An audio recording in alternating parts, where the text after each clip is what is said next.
Olá, seja bem-vindo! Esse é mais um episódio de A Tribuna Podcast, produzido no estúdio Tribuna Lab para uma reportagem multimídia do jornal A Tribuna. Hoje vamos falar sobre uma nova plataforma de inteligência artificial que imita o cérebro humano. O super robô está causando um reboliço no mundo da tecnologia. Além de simular uma conversa como um humano, a inteligência artificial cria textos de 1000 páginas, poemas e até músicas. E para falar sobre essa novidade, convidamos o neurocientista Álvaro Machado Dias. O professor Álvaro é mestre, pós-doutor, além de pesquisador em neurociência aplicada da Faculdade de Medicina da USP. Olá, Álvaro, tudo bom? É um prazer te receber aqui no nosso estúdio para fazer essa conversa falando sobre a tecnologia. O prazer é meu, muito obrigado por me receber e vamos nessa.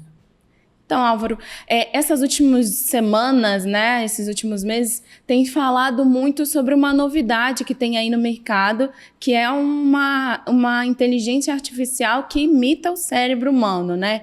Explica um pouquinho pra gente como que essa tecnologia funciona e o que ela tem de inovador que tem chamado tanta atenção. Claro.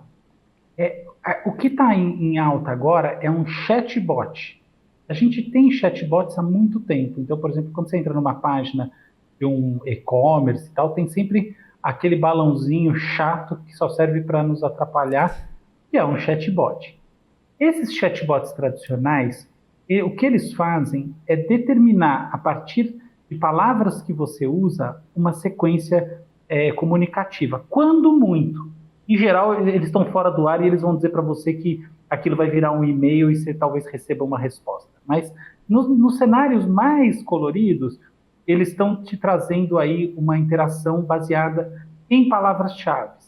Como as palavras-chave não estão contextualizadas, a nossa sensação sempre é de uma coisa absolutamente engessada. Muito parecida com aquilo que a gente recebe de feedback automático quando a gente responde a uma pesquisinha digital. Conforme a opção que você selecionou, vem a próxima pergunta. A linguagem humana, ela funciona de maneira profundamente diferente. A gente sente que existe um processo que os linguistas chamam de produtividade linguística. E o que é isso? É a dinâmica através da qual um trecho do discurso, um trecho da fala, gera o próximo. As coisas são concatenadas. E por que elas são concatenadas? Porque sob a superfície das palavras está a profundidade das ideias. Os seres humanos concatenam ideias, representações mentais, e às vezes tem palavras, às vezes tem cheiros, sentimentos, tem experiências visuais, representações visuais e assim por diante. E a gente pega tudo isso e tenta transmitir para as outras pessoas da melhor maneira possível, em geral, quando a gente está usando, por exemplo, um aplicativo como o WhatsApp, nas palavras. Cada vez menos, porque a gente grava muito áudio e ele tem a prosódia, que é a intenção na fala. Mas vamos dizer assim que, a grosso modo, são as palavras. Essa lógica da produtividade linguística, portanto, dos trechos estarem amarrados entre si, ela não era possível de ser realizada tecnologicamente até muito recentemente. Por que ela não era possível? Porque o que faz um algoritmo de linguagem, ou seja, um programinha do tipo chatbot, desses inteligentes, ou seja, que tem a tal da inteligência artificial, é prever, ou vamos dizer assim, recomendar para si mesmo a próxima palavra. Então, por exemplo, eu fui aí tem um buraco. Na próxima sentença, e trouxe mamão, banana e alguns legumes. Eu fui à feira ou à quitanda, nunca eu fui à praia. Entende? Então, é um processo probabilístico de determinação da palavra relevante, da próxima palavra. Para a determinação da palavra relevante, tradicionalmente, esses algoritmos usavam poucas palavras anteriores, poucas palavras do contexto. Por quê? Porque havia um problema que, para nós, vamos pensar assim em termos humanos, era como um problema de memória de trabalho. Aqui eu vou fazer um parênteses. A memória humana ela é categorizada em dois tipos, a memória de longo prazo e a memória de curto prazo. Curto prazo a gente chama de memória de trabalho. É, por exemplo, a memória de você pensar assim, olha, eu vou daqui a pouco fazer uma pergunta para o Álvaro, e aí essa pergunta está na tua mente. depois você não vai lembrar a pergunta. Não é importante, seu cérebro ficaria poluído se você lembrasse. Mas é aquilo que se mantém relevante durante o uso. Então, vamos pensar agora em termos de inteligência de máquina, né, de algoritmos e tal. E o grande lance é essa manutenção na memória, muito entre aspas, de trechos cada vez maiores do que está escrito. Se você consegue manter um monte de coisa do que está antes, o que você faz? Você usa novamente essa informação. Isso que faz o discurso ficar concatenado. Essa é a verdadeira dessa linha de algoritmos da OpenAI, que é a empresa que está ganhando espaço na mídia, que é chamada GPT. Essa é uma linha que veio evoluindo, agora a gente está com o mais famoso, é o ChatGPT, ou GPT 3,5. Mas, de qualquer maneira, independentemente dessas discussões, empresas e tecnologias e tal, o grande lance é a atenção. Então, onde está a essência do negócio? Está num algoritmo, está num processamento matemático e começa a levar em consideração muito mais palavras. Tecnicamente, por que ele é capaz de levar mais palavras em consideração? De maneira absolutamente simples, o que acontece é que cada vez que uma palavra surge, ela é marcada com um númerozinho. Então, esse algoritmo, ele consegue pegar isso que em inglês é chamado de positional encoding, ou em português seria a posição que aquela palavra aparece na frase, tal como marcada por esse númerozinho. E aí, como ele tem isso nessa memória dele, ele usa essa palavra em outros momentos, e as relações entre essas palavras e tal. Então, por isso ele vai criando um discurso concatenado. Essa é a grande diferença e isso aponta naturalmente para uma evolução em que cada vez mais trechos mais amplos sejam bem concatenados até o ponto que um negócio desse consiga produzir 1000 páginas de texto de maneira absolutamente concatenada. Álvaro, o que chamou a atenção, assim, né, que muita gente comentando, é essa capacidade dessa nova inteligência artificial de criar, né? Ela realmente cria, a gente pode falar que ela realmente cria. Como que isso pode afetar, né, o nosso dia a dia, essa inteligência artificial criando mesmo?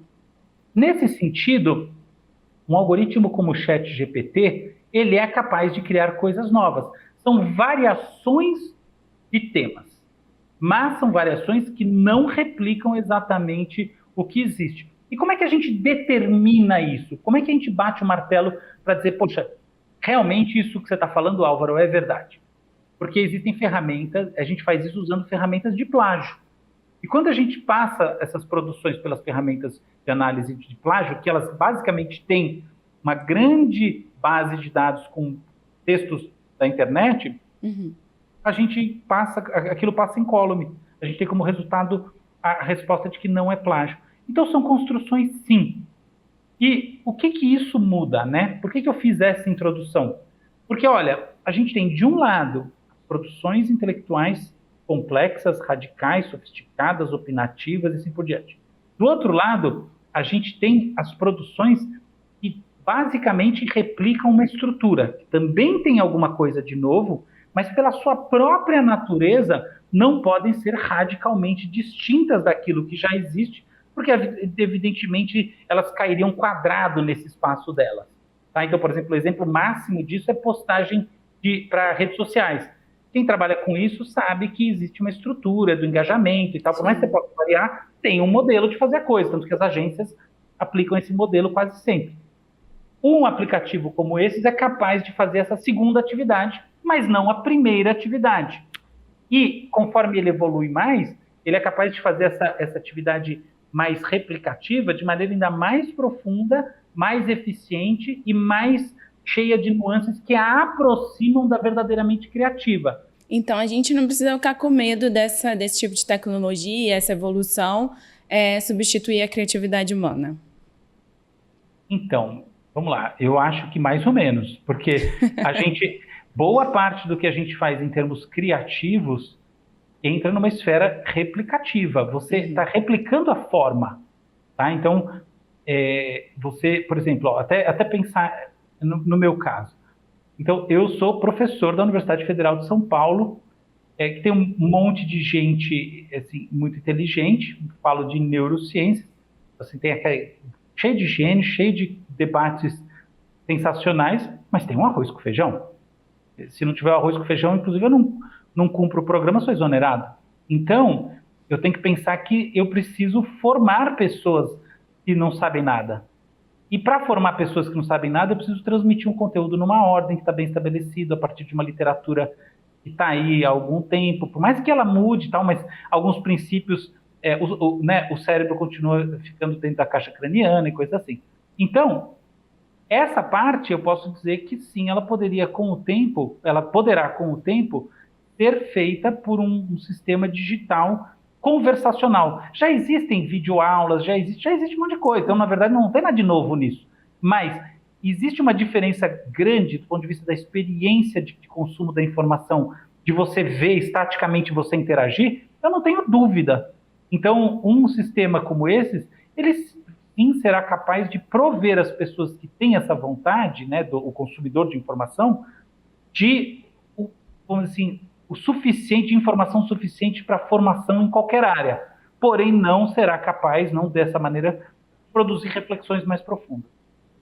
E como que a gente pode imaginar essa evolução? Assim, o ser humano também vai ter que evoluir em relação a esse tipo de tecnologia? Essa é uma pergunta maravilhosa. Eu sempre acho que, não é só que pode, eu sempre acho que a gente necessariamente se transforma, que, vamos dizer assim, um dos grandes vetores da transformação do comportamento humano é a transformação tecnológica. Então, a gente, por exemplo, veio mudando desde o surgimento das redes sociais, num processo que eu chamo de algoritmização do pensamento. Então, a gente age de maneira que reflete o contato constante com algoritmos, e assim foi desde o surgimento da linguagem. Então, eu acho que a gente sabe com as diferentes técnicas, a escrita, por exemplo, a formalização da matemática, tudo isso trouxe transformações radicais no nosso entendimento de mundo e, no final das contas, a definição de quem a gente é. Mas, especificamente nesse caso, existe uma questão que é de ou lutar contra a coisa, enfim, de fazer um movimento de tensionamento, ou buscar acoplá-la ao nosso mundo para que a gente consiga tirar o melhor disso. E aí, evidentemente, que é o que acaba acontecendo sempre, aí, evidentemente, vem também os riscos de você ser engolfado por essa coisa que supostamente está aqui para te ajudar. Então, aí, o que eu sinto? Que a gente precisa fazer um esforço ativo para encaixar o uso das novas ferramentas de inteligência artificial da maneira mais orgânica possível na nossa vida. E isso daí não pode ter sentido genérico, porque genérico não quer dizer nada. A gente, no todo, não quer dizer nada, nossas vidas não quer dizer nada, e assim por diante. Mas, por exemplo, como pai, eu acho que é fundamental entender que a minha filha, que tem 5 anos, que já vem formada, modelada numa lógica de algoritmização do pensamento desde pelo menos os 2, 3 anos de idade, no YouTube, etc. e tal, vai estar prestes a começar a ser alfabetizada de verdade, e ela vai ser alfabetizada num contexto em que existe um concorrente do professor que dá todo tipo de informação e com o qual ela pode conversar deitada na cama. Entender que esse é o mundo e aí estimular algumas coisas, conscientizar ela sobre outras, também intervir ativamente e não deixar que a coisa, sabe, que vire um vício e que vire uma muleta, é importante. Como professor, eu entendo que o mesmo princípio se aplica, só que com diferentes diretrizes. Por exemplo, a diretriz sobre o quanto é necessário a gente reforçar o trabalho criativo e intelectual do aluno em detrimento do trabalho mais replicativo, para mim é assim, paradigmática, e assim vai. Entendi. E você acha que, na verdade, assim, por que as pessoas encaram isso como uma ameaça, essa evolução? Eu acho que elas encaram por um aspecto prático e realista, porque boa parte do que a gente faz tem, de fato, características replicativas. Inclusive, outro dia eu mencionei isso num outro veículo e muita gente foi incomodada, mas eu sinto que é minha obrigação moral, sabe assim, alertar sobre as coisas que eu acho que são incontroversas, e essa é uma que eu acho que ela é incontroversa. De fato, cada salto tecnológico, um monte de profissões e um monte de práticas se tornam menos relevantes. Então, esse é um fato e é melhor encará-lo de frente. Então, não acho que o medo é infundado e é uma fantasia. Por outro lado, eu sei que, em geral, a tecnologia ela é associada na nossa mente a distopias. E a gente vê isso na ficção, né? A tecnologia tem uma relação mais profunda, quando a gente vai olhar de fato para o que ela é em termos mais profundos, muito forte com a ficção. E as ficções tecnológicas são quase todas distópicas. Sabe, quase todas falam sobre coisa ruim. E por que a tecnologia ela tem essa relação com o distópico? Na minha opinião, essa relação vem do fato de que o mito da tecnologia é um mito da perda de controle. E a perda de controle, de agência, de estar no comando do curso das coisas no mundo, é aquilo que nos dá a sensação de impotência e de que a gente vai ser vítima dos interesses, portanto, das forças de controle de um outro ente. Entende? Então, quer dizer, a ideia de medo da tecnologia nesse sentido, que é paralelo ao medo prático e real, que faz em toda a justificativa do mundo, é um medo que mascara ou que, vamos dizer, engloba todos os medos de ser subjugados que nós podemos ter. E aí é natural que a gente ache cada vez que o negócio desse evolui um pouco, que a gente está, enfim, a menos passos de distância de sucumbir a uma nova ordem mundial na qual nós, humanos, vamos ser simplesmente peças de um jogo determinado pelos interesses da máquina. O que é base das distopias tecnológicas da ficção, mas que não tem nenhum sentido prático do ponto de vista de como funcionam essas tecnologias hoje em dia, porque elas não têm aquilo que os filósofos Maturana e Varela chamaram de autopoiese. Ou seja, ela não busca a manutenção de si mesmo, ela não busca si mesma, ela não busca o equilíbrio da sua própria espécie, a replicação e etc e tal, porque ela não tem espécie nenhuma, ela não tem interesse nenhum. Então essa ideia de que a gente vai ser dominado pela tecnologia, que é a fantasia subjacente, ela tende a fazer muito pouco sentido na prática, mas ela tende a assustar as pessoas pelo que ela representa. Álvaro, você falou sobre a questão do equilíbrio, né? Você comentou sobre isso, essa questão do equilíbrio do ser humano com a tecnologia, né? Mas a impressão que a gente tem é que a evolução da tecnologia vem muito mais rápido do que a gente consegue ter esse equilíbrio com a tecnologia, né? Isso também assusta um pouco? Você acha que a gente vai chegar a um ponto de equilíbrio dessa utilização da tecnologia com o ser humano? É outra pergunta absolutamente maravilhosa. A minha resposta é sim, mas por uma razão muito esquisita. Eu acredito que as descobertas científicas, tal como a gente as encara, elas têm fim. Eu não acho que, ao contrário do que quase todo mundo fala, eu não acho que a gente vai continuar descobrindo coisas ou com o mesmo interesse e afinco descobrindo coisas como a gente vem fazendo agora, como a gente fez no século XX, de maneira indefinida. Muito pelo contrário, eu acho que num futuro remoto, boa parte do que tem para ser descoberto já vai ter sido descoberto. E a gente vai estar com esse processo meio congelado. Então, aí, nesse contexto, eu diria que sim. Sabe? A gente, de fato, vai andar par e passo, a evolução da nossa mentalidade com a evolução tecnológica. Quantos anos isso demora? Difícil dizer. Se essa espécie se mantiver, né, que é o grande ponto, eu diria que pelo menos uns 400, 500 anos, tá? Agora, até lá, o processo vem sendo e deverá continuar sendo em que a gente sempre sente que a tecnologia anda mais rápido que as mentalidades, porque as mentalidades, por definição, são definidas pela tecnologia. A gente primeiro sente esse contraste com alguma coisa, que é o não sou, não me pertence, não entendo. E a partir disso, a gente define, então, quem nós somos. Eu sou a pessoa que entende assim, que acredita assado, e etc. e tal. E faz parte, inclusive, do imaginário distópico.